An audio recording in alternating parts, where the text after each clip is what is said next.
2주 전에 모든 일을 통해서 견고하게 세워지는 교회라는 제목으로 함께 말씀을 나누었었습니다. 2차 전도 여행을 앞두고 바울과 바나바가 심하게 다투고 갈라서게 되죠. 갈라서게 된 중요한 이유는 마가를 2차 전도 여행에 데려갈 것인가 데려가지 않을 것인가 라는 문제 때문에 바울과 바나바가 다투고 갈라서게 됩니다. 그런데 여러분, 그리스도인이 다투는 것 성경적으로 맞는 것인가요? 그리스도인이 다투고 또 다투었을 뿐만이 아니라 서로 나누어지는 것, 이것이 성경적으로 맞는 것입니까? 그렇지 않죠. 여러분, 그런데 어떻게 바울과 바나바가 이럴 수 있을까라는 의문이 생기게 됩니다. 마가를 데려가고 데려가지 않고 이 문제가 이렇게 큰 다툼으로까지 번지게 된 이유는, 마가는 1차 전도 여행에 함께 했지만 도중에 예루살렘으로 돌아가 버린 전례가 있었다고 그랬죠. 마가가 예루살렘으로 돌아간 이유를 학자들이 추측하건대, 첫 번째는 바나바에서 바울에게로 리더십이 옮겨지면서 바울과 잦은 의견 충돌 때문에 마가가 중도에 포기하고 예루살렘으로 돌아갔다라는 추측이 있고요.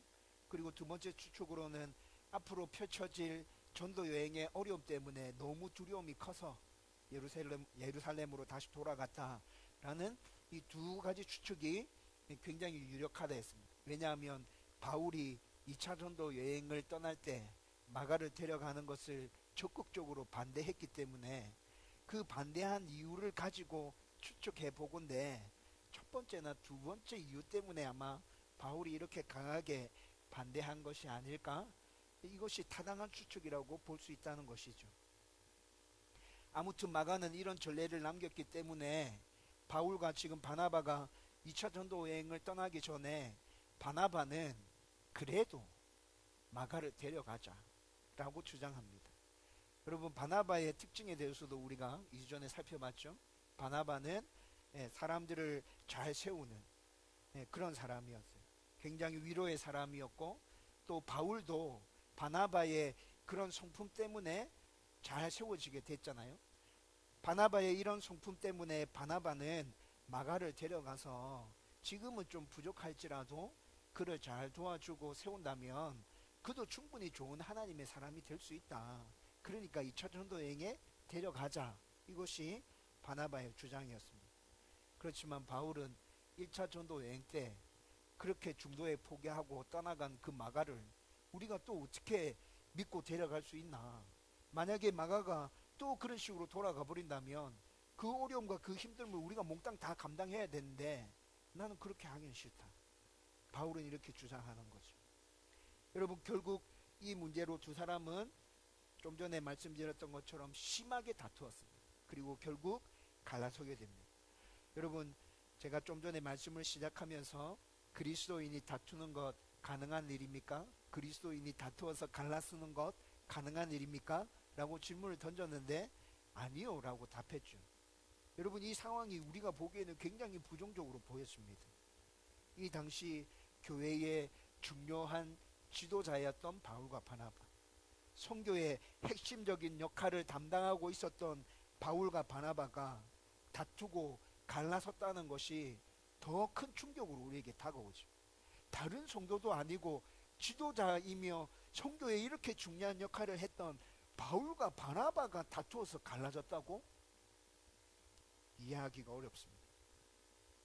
제가 분명히 여러분들에게 말씀드리는데, 그리스도인이 다투는 것 하나님의 뜻이 아닙니다. 더군다나 다투고 갈라서는 것 더더욱 하나님의 뜻이 아니죠. 그런데 바울과 바나바가 이렇게 하고 있다는 것이 여러분 이해가 되어집니까? 저는 이해가 안 돼요. 분명히 하나님의 뜻이 아닐진데 이들이 왜 이렇게 했을까? 아무리 생각해봐도 이해가 잘 되지 않습니다. 하지만 이 사건을 통해서 우리가 분명히 알 수 있는 건 뭡니까? 이 사건 자체는 이해가 되지 않지만 이 사건으로 말미암아 그 후에 일어났던 일들은 어떤 일들이었죠? 바나바는 마가와 함께 선교 여행을 떠났고 바울은 신라와 함께 선교 여행을 떠났습니다. 그 선교 여행을 통해서 이방 땅에 더 많은 교회가 세워졌고 더 많은 믿는 자들이 생겨나는 놀라운 일들이 일어났습니다. 뿐만 아니라 바나바와 함께 했던 마가, 바울과 함께 했던 신라가 선교 여행을 떠나기 전보다 더 좋은 하나님의 사람으로 세워져서 이후에 더 큰 일들을 감당하며 선교에 있어서 더 크게 쓰임 받았던 역사들을 우리는 말씀을 통해서 살펴봤죠. 바울과 바나바가 서로 다투고 갈라선 일 그 자체는 아무리 이해하려고 해도 성경적으로 이해할 수 있는 방법이 없지만 그 이후에 일어났던 그 사건들을 통해서 살펴보면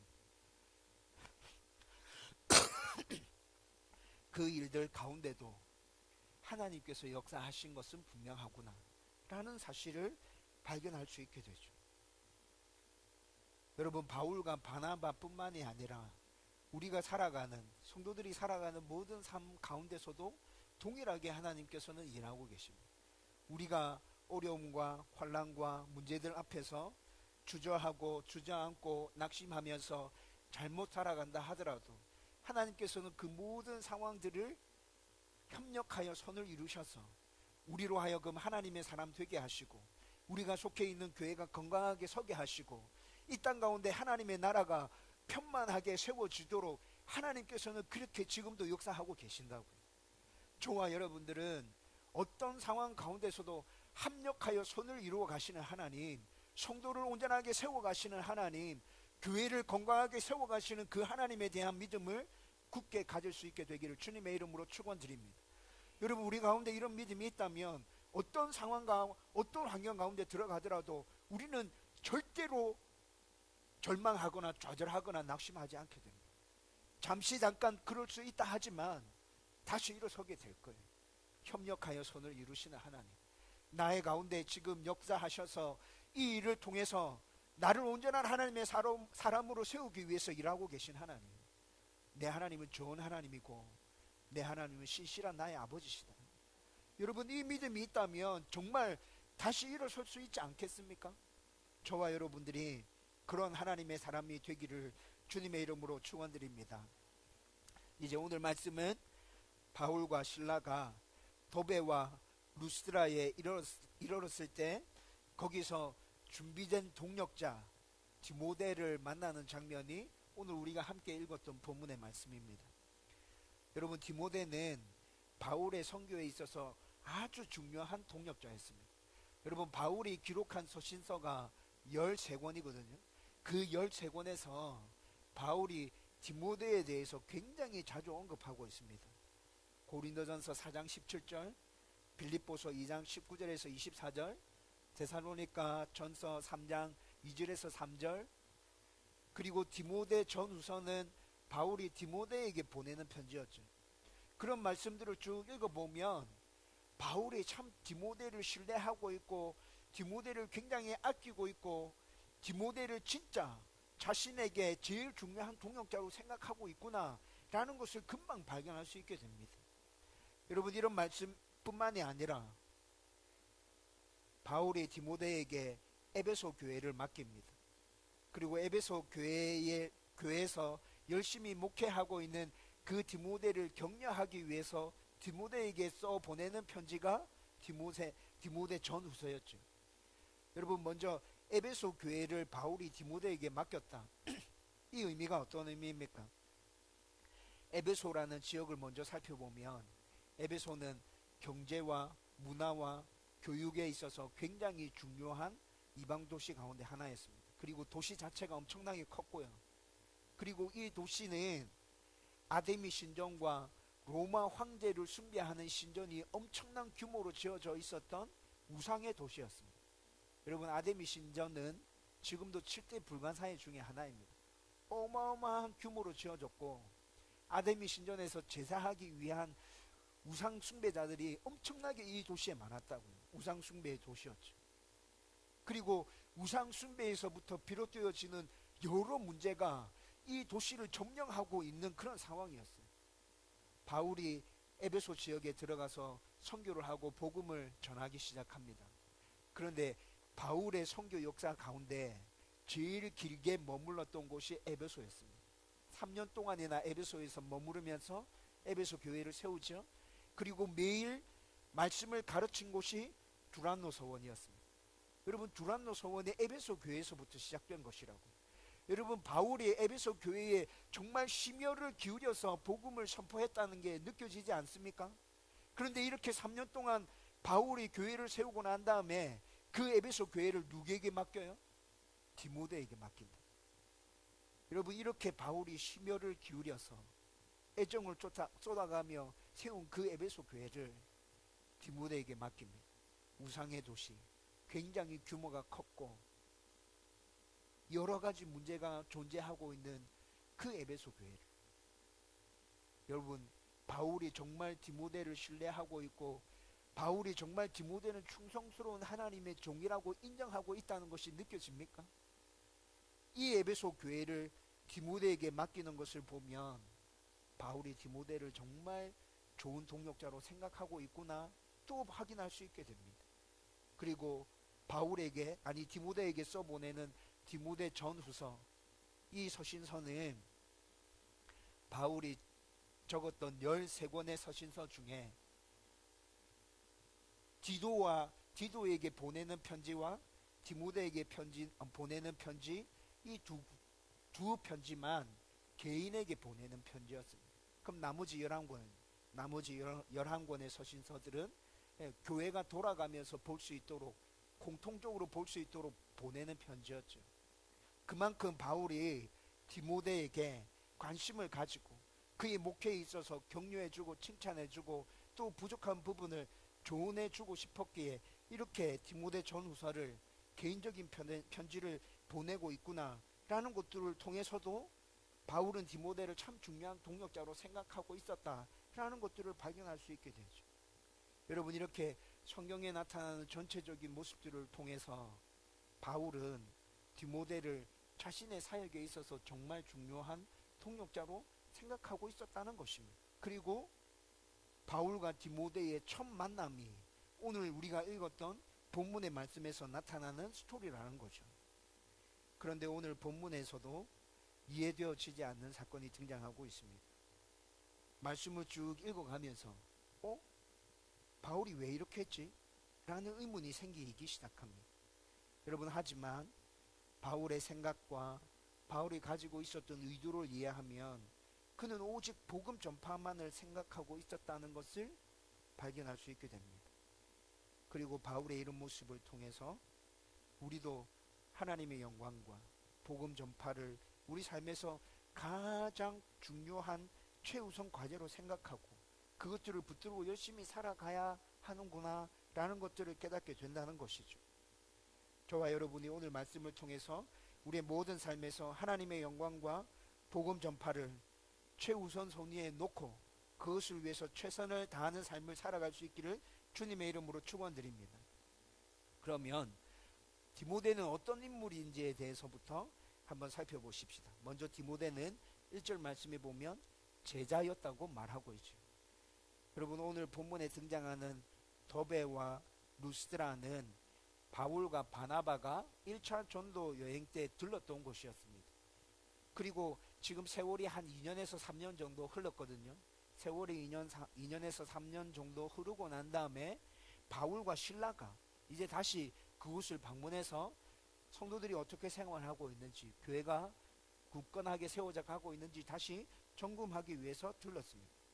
그런데 더베와 루스드라에 전해진 그 복음은 2, 3년의 시간이 흐르는 동안에 아주 튼튼하게 자리 잡고 있었고, 그리고 이제 시간이 어느 정도 지나서 열매가 나타나기 시작했다는 것이죠. 그 열매가 바로 제자인 디모데였습니다. 여러분, 오늘 말씀에서 제자 디모데 뿐만이 아니라 더베와 루스드라의 복음과 교회가 아주 든든하게 잘 세워져 가고 있었다는 것을 확인시켜 주는 단어들이 오늘 우리가 읽었던 말씀에서 계속 나타납니다. 1절 말씀에서 제자라는 말이 등장했죠. 그리고 2절 말씀에서는 형제라는 단어가 등장합니다. 그리고 5절에 가보면 교회라는 단어도 등장하죠. 여러분, 제자, 형제, 교회 이런 단어들은 모두 그리스도인 공동체 안에서 사용되어지는 단어 아닌가요? 그러니까 이런 단어들이 쓰여지고 있다는 것만 확인해도 더베와 루스드라에 전해진 복음이 2년 3년을 지나는 동안에 아주 튼실하게 뿌리를 내렸고 건강하게 교회가 잘 자라고 있구나 라는 것들을 확인할 수 있다는 것이죠. 그리고 제자라고 사용되어진 이 단어를 헬라어로 살펴보면 가르침을 받은 자라는 뜻입니다. 가르침을 받는 자, 가르침을 받은 자라는 뜻인데, 복음의 가르침을 받아서 적극적으로 순종하며 살아가는 자들을 제자라고 불렀거든요. 여러분, 디모데는 복음의 가르침을 받은 대로 적극적으로 순종하는 삶을 살아가고 있었어요. 그래서 그 지역에 있는 모든 사람들이 디모데의 모습을 보면서 제자라고 인정해 주었던 것이죠. 두 번째로, 디모데는 유대인 어머니와 헬라인 아버지 사이에서 태어난 혼혈인이었습니다. 1절 말씀해 보면 분명히 나타나죠. 여러분, 본래 유대인은 이방인과 혼인하는 것을 굉장히 꺼렸습니다. 여러분, 사마리아인들을 유대인들이 어떻게 취급했는지에 대해서 알고 있죠. 사마리아인들은 아수르에 의해서 북이스라엘이 멸망하면서 혼합 정책에 의해서 혼혈인들이 있었던 지역이 사마리아 지역이었잖아요. 이 순수 혈통을 유지하고 있었던 유대인들이 사마리아, 이스라엘 땅 안에 있는 사마리아 지역에 살고 있는 그 혼혈인들을 짐승처럼 취급했던 거예요. 여러분, 그거 하나만 봐도 유대인들이 혼혈인들을 굉장히 싫어한다, 이방인들과 결혼하는 것을 굉장히 싫어한다는 것을 알 수 있습니다. 그런데 유대인들이 디아스포라로 흩어지는 일들이 있었죠. 그렇게 흩어져서 이방 땅에서 살아가는 유대인들은 이방인들과의 혼인을 꺼려하기는 했지만 그곳에 정착해서 살면서 이 생각들이 조금씩 허물어져 내리면서 이방인들과 혼인하는 일들이 생겨났다는 것이죠. 그래서 디모데의 어머니는 헬라인 아버지, 이방인과 결혼해서 그 사이에서 디모데가 태어났다고 성경은 지금 우리에게 말씀해 주고 있습니다. 그리고 디모데의 어머니는 기독교로 개종한 유대인이었다고 또 성경은 말해주고 있죠. 그래서 오늘 말씀에서는 믿는 유대 여자요 라고 말씀합니다. 아마도 디모데의 믿음의 유산은 외할머니와 어머니에게서 물려받은 것으로 추측할 수 있습니다. 이것에 대한 추측이 아니라 거의 확실하다라고 말해주는 성경 본문이 있는데, 디모데후서 1장 5절 말씀 우리 같이 한번 읽어봅시다. 다 같이 읽겠습니다. 시작. 이는 내 속에 거짓이 없는 믿음이 있음을 생각함이라. 이 믿음은 먼저 내 외조모 로이스와 내 어머니 유니게 속에 있더니 내 속에도 있는 줄을 확신하노라. 아멘. 로이스와 유니게는 2, 3년 전에 바울과 바나바가 1차 전도 여행 때에 더베와 루스드라에 들렀을 때 아마 복음을 듣고 기독교로 개종했을 것으로 추측합니다. 그리고 디모데후서 1장 5절 말씀, 방금 읽었던 그 말씀을 통해서 디모데의 외할머니 로이스와 디모데의 어머니 유니게, 그들이 믿음과 신앙생활을 아주 확고하고 분명하게 했음을 알 수 있게 되죠. 이 영향이 그 뒤로 아마 디모데에게 전달되어졌을 겁니다. 세 번째로, 디모데는 루스드라와 이고니온의 형제들에게 칭찬받는 자였다고 성경은 말씀해 주고 있죠. 2절 말씀에 나타나거든요. 여러분, 2절 말씀을 헬라어로 살펴보면 칭찬받는다, 칭찬받았다 라고 할 때 이 말이 한 번에 어떤 엄청난 일을 해서 사람들로부터 인정받고 칭찬받았다는 말이 아닙니다. 평상시에 그의 모습을 보면서 사람들이 계속 그를 칭찬했고 계속 그를 인정해 주었다는 의미예요. 여러분, 그러니까 디모데는 평상시의 삶에서 늘 바르고 올바른 행동을 하고 그리고 사람들을 섬기는 삶들을 살고 있었다는 것이죠. 디모데가 믿음을 갖고 난 후에 정말 신실하고 성실하게 신앙생활을 했음을 이 말씀에서도 확인할 수 있게 되는 것입니다. 또 뿐만이 아니라 루스드라와 이고니온은 30km 정도 떨어진 지역이거든요. 그런데 루스드라와 이고니온에서 디모데가 칭찬받았다라고 얘기하고 있죠. 여러분 이때 이 당시에 걸어서 움직이는데 30km 정도 떨어진 지역이라면 하루 길을 아닙니까? 하루 길. 네. 디모데가 자기의 삶의 영역으로 살아가고 있는 모든 곳에서 칭찬받았다는 것입니다. 정말 좋은 하나님의 사람 맞구나. 저 사람 참 신실한 사람이야. 성실한 사람이야. 믿을만한 사람이야. 라고 인정받았다는 것이죠. 여러분 성경은 지금 아주 짧은 본문에서 디모데는 이런 사람이었다고 지금 소개해 주고 있습니다. 여러분 디모데가 이런 사람이었다면 바울이 2차 전도 여행에서 전도 여행 중에 디모데를 만났는데 앞으로 사역에 있어서 디모데를 동력자로 삼고 싶어 했던 그 마음을 충분히 이해할 수 있죠. 우리가 바울의 입장이었다 할지라도 디모데가 이런 사람이었다는 것을 알았다면 우리도 디모데를 동력자로 삼고 싶어 했을 거예요. 그런데 여기서 잘 이해되지 않는 부분이 등장합니다. 여러분 3절 말씀을 같이 읽어보겠습니다. 3절 다 같이 읽읍시다. 시작. 바울이 그를 데리고 떠나고자 할 때 그 지역에 있는 유대인으로 말미암아 그를 데려다가 할례를 행하니 이는 그 사람들이 그의 아버지는 헬라인인 줄 다 알미러라. 아멘. 바울이 선교 여행을 떠나기 전에 디모데에게 지금 할례를 행하고 있습니다. 여러분 16장 앞에 어떤 일이 있었습니까? 여러분 바울의 이런 모습은 할례와 율법 준수의 문제로 의견이 충돌해서 예루살렘 공의회에서 모든 교회들이 다 모여서 함께 의논하고 결정한 사항들을 뒤엎는 일이 아닙니까? 여러분 15장에 지금 예루살렘 공의회 사건이 있었잖아요. 그 공의회가 왜 열린 거였어요? 예수 그리스도의 십자가 구속 사역뿐만이 아니라 할례를 받고 율법을 준수하는 것도 구원을 위해서 필요하다라고 주장하는 그 주장에 대해서 오직 복음, 오직 은혜, 오직 믿음으로 구원받는 것이다 라는 것들을 명확하게 하기 위해서 모였던 공의회가 예루살렘 공의회 아닙니까? 여러분 이렇게 주장한 사람이 누구였죠? 바울이었다고요. 할례 아니야. 율법 준수 아니야. 우리의 힘으로는 구원받을 수 있는 길이 아무것도 없어. 오직 복음, 오직 은혜, 오직 믿음. 우리는 그것으로 구원받는 거야. 이방인들을 더 이상 괴롭히지 마. 그들에게 온전한 믿음이 있다면 그들도 우리들과 마찬가지로 하나님의 사람 된 것이야. 여러분 이 주장을 폈던 사람이 바울 아닙니까? 그런데 15장에서 그렇게 주장했던 그 바울이 선교 여행을 떠나려고 하는 디모데에게 아버지가 헬라인이었다는 이유 때문에 할례를 행하고 있습니다. 여러분 이 상황을 어떻게 받아들이고 어떻게 이해해야 합니까? 여러분 이것에 대한 답은 고린도전서 9장 19절에서 23절 말씀을 통해서 우리는 풀어낼 수 있습니다.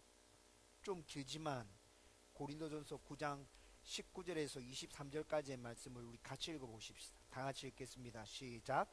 내가 모든 사람에게 자유로우나 모든 사람에게 동의된 것은 더 많은 사람을 얻고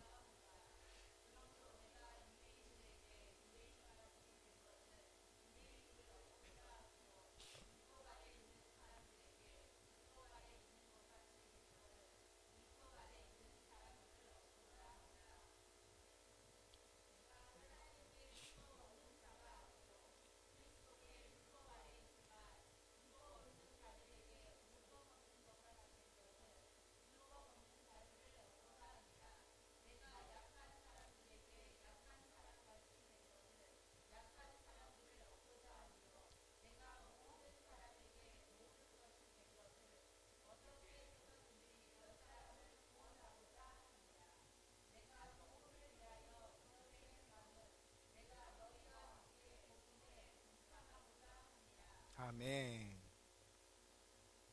여러분 고린도전서 9장 19절에서 23절 말씀이 여러분 오늘 본문에서 바울이 디모데에게 행한 그 할례가 어떤 의미인지 어떤 생각을 가지고 바울이 지금 이렇게 하고 있는지에 대한 충분한 답이 된다고 생각합니다. 여러분 바울은 자유인이었지만 모든 사람에게 종이 된 것은 많은 사람을 얻기 위해서였습니다. 유대인에게 유대인으로 다가간 것은 유대인들을 얻기 위함이었습니다. 율법 아래에 있는 자에게 바울이 율법 아래에 있었던 것이 아니지만 율법 아래에 있는 자와 같이 그들에게 다가간 것은 율법 아래에 있는 자들을 얻기 위함이었습니다. 율법이 없는 자에게 바울은 그리스도께서 주신 새로운 율법 아래에 있었지만 율법이 없는 자의 모습으로 그들에게 다가간 이유는 율법 없는 자들을 얻기 위함이었습니다. 약한 자들에게 약한 자와 같이 되고 여러 사람에게 여러 모습이 된 것은 아무쪼록 몇 사람이라도 구원하기 위해서 그 간절한 마음으로 바울은 이렇게 하고 있었다. 여러분, 이런 모습 가운데서 바울의 생각과 바울의 태도 어떤 것을 읽어낼 수 있습니까? 바울은 오직 하나님의 영광, 오직 복음 전파만을 생각하고 있었고 그 일에 최우선 순위를 두고 있었고 그 일을 위해서 자신이 할 수 있는 최선을 다해서 열심히 그것들을 행하고 있었다는 것을 우리는 확인할 수 있게 되죠. 여러분, 바울의 이런 모습들은 바울 서신서에 쭉 나타나는 것들을 보며 확인할 수 있습니다. 사도행전 뒷부분에 가면 또 확인할 수 있게 되죠. 사도행전 26장에 가면 바울이 로마에까지 복음을 전하기 위해서 유대 총독과 팔레스타인 지역을 다스리고 있는 대왕 앞에서 신문받는 기사가 나옵니다. 사도행전 26장 23절에서 32절 말씀에 보면 그 내용이 쭉 나타나는데 바울이 아그리빠 왕에게 뭐라 얘기합니까? 내가 이렇게 묶인 것 외에 당신도 나와 같이 되기를 원합니다.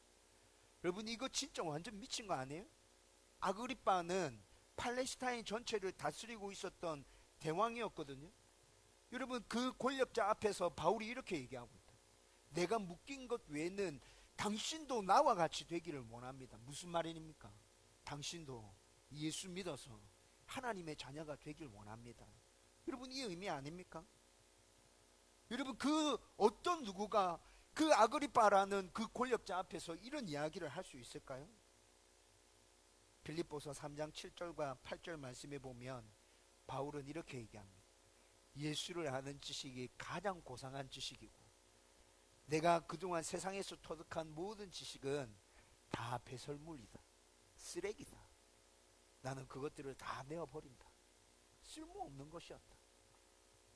여러분, 바울의 이런 말들을 통해서 이런 고백들을 통해서 정말 바울은 오직 하나님께 영광, 오직 복음 전파 이것만을 생각하고 있고 이 일을 이루기 위해서 정말 최선을 다해서 사역하고 있구나 라는 것이 느껴지죠.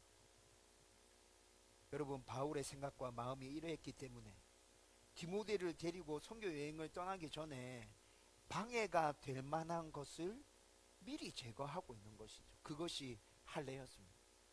여러분, 앞서 우리가 살펴봤잖아요. 디모데는 유대인 어머니와 헬라인 아버지 사이에서 태어난 혼혈이었습니다.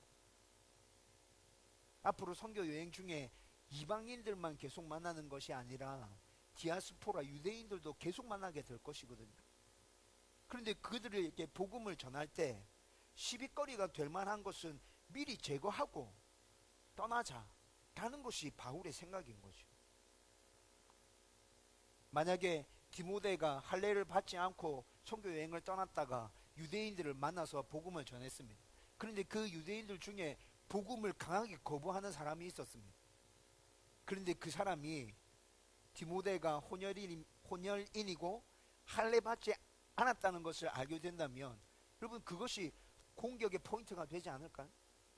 여러분, 그것 때문에 디모데와 바울 일행은 전도 여행에서 굉장히 심각한 상황에 부딪힐 수 있게 될 것입니다.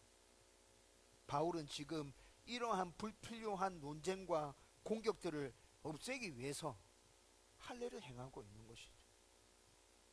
할례를 행해도 그 가운데 분명한 믿음이 있다면 구원받을 것이고 할례를 행하지 않아도 그 가운데 분명한 믿음이 있다면 구원받을 것이고 그런데 할례를 행하는 것이 복음 전하는 데 도움이 된다면 할례를 행하고 가야지.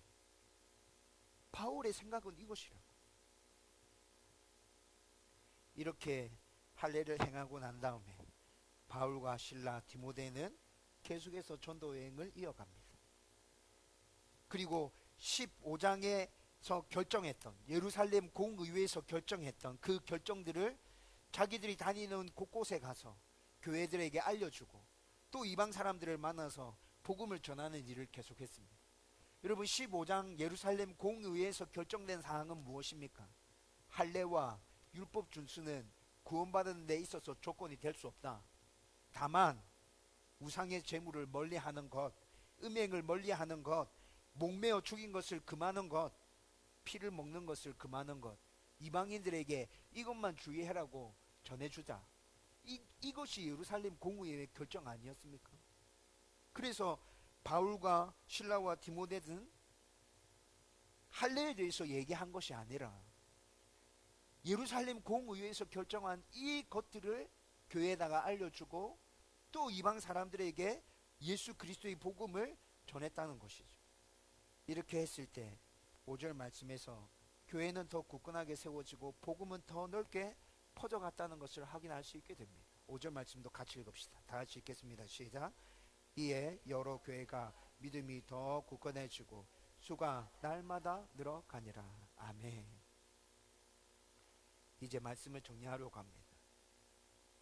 여러분, 우리의 모든 삶에서 하나님의 영광과 복음 전파, 여러분, 이것에 최우선순위를 두고 우리가 이렇게 살아가기 위해서 최선을 다해서 살아간다면 하나님께서 우리를 통해서 일하시고 역사하시는 것 우리도 경험할 수 있게 될 것입니다. 여러분, 바울과 디모데와 실라에게만 하나님께서 이렇게 역사했던 것이 아닙니다. 이 시대를 살아가고 있는 그리스도인인 나, 하나님의 영광을 위해서 복음 전파를 위해서 열심히 살아가려고 몸부림치고 있는 나의 삶 가운데도 하나님께서 강력하게 역사해 주십니다. 저와 여러분들이 이런 삶을 살아갈 수 있게 되기를 주님의 이름으로 축원드립니다. 뿐만 아니라 여러분, 오늘 말씀에서 나타나는 바울의 모습을 통해서 그리스도인의 성숙한 모습이 무엇인지에 대해서 다시 생각해 보게 됩니다. 성숙한 그리스도인은 내가 만나는 모든 사람을 구원하기 위해서 그들처럼 되어서 다가가는 사람, 여러분, 그 사람이 성숙한 그리스도인입니다. 여러분, 이 말은 불법을 행하고 죄를 범하는 사람들을 구원하기 위해서 내가 그들과 같이 범죄하는 일에 동참하라 라는 말이 아닙니다. 그들을 이해하고 품어줄 수 있는 넓은 마음을 얘기하고 있는 것이죠. 이해하는 마음, 배려하는 마음, 품어주는 마음, 그들을 섬겨주는 모습, 여러분, 이것이 성숙한 그리스도인의 모습 아닙니까? 말씀을 많이 알고 있습니다. 기도를 정말 오래 합니다. 신앙생활을 굉장히 길게 했습니다. 봉사를 너무 많이 하고 있어요. 헌금도 많이 하고 있어요. 여러분, 그런데 우리의 삶의 모습에서는 이해하고 품어주고 섬겨주는 모습을 도저히 찾아볼 수가 없습니다. 성숙한 그리스도인 맞습니까? 아니요. 말씀을 많이 알고 있다 해도, 기도를 오래 하고 있다 해도, 신앙생활을 오래 했고 봉사를 많이 했고 헌금을 제대로 잘 하고 있다 해도 우리의 삶 가운데서 다른 사람에 대해서 이해해주고 품어주고 섬겨주고 사랑해주려고 하는 모습이 전혀 나타나지 않는다면 그는 절대로 성숙한 그리스도인이 아닙니다. 여러분, 바울이 복음 전하는 일에 최우선을 두고 율법 있는 자에게는 율법 있는 자로, 율법 없는 자에게는 율법 없는 자로, 약한 자에게는 약한 자로, 강한 자에게는 강한 자로, 유대인에게는 유대인으로 다가갔다는 말이 무엇입니까? 바울이 성숙해 있었다는 거죠. 그리스도인으로 굉장히 성숙해 있었다. 그들을 이해하고 품어줄 수 있는 넓은 가슴이 있었다. 하나님의 사랑이 그의 안에 있었다. 여러분, 저는 저와 여러분들이 정말 온 마음을 다해서 바울과 같은 성숙한 그리스도인 될 수 있었으면 좋겠습니다. 하나님의 영광을 나타내기 위해서 몸부림치고 복음 전파를 위해서 몸부림치고 다른 사람들을 품어주기 위해서 최선의 노력을 다하는 그 성숙한 그리스도인. 여러분, 저와 여러분들 가운데 바울과 같은 이런 모습이 나타난다면 하나님 정말 기뻐하실 거예요. 하나님 우리를 자랑하고 싶어 하실 것입니다. 내 자녀 중에 이런 자녀가 있다. 니네들 한번 와서 봐봐라. 이 자녀 봐봐라. 하나님께서 그렇게 자랑하실 것 같아요. 저와 여러분들이 하나님의 자랑이 되는 성숙한 그리스도인 되어가기를 주님의 이름으로 축원드립니다.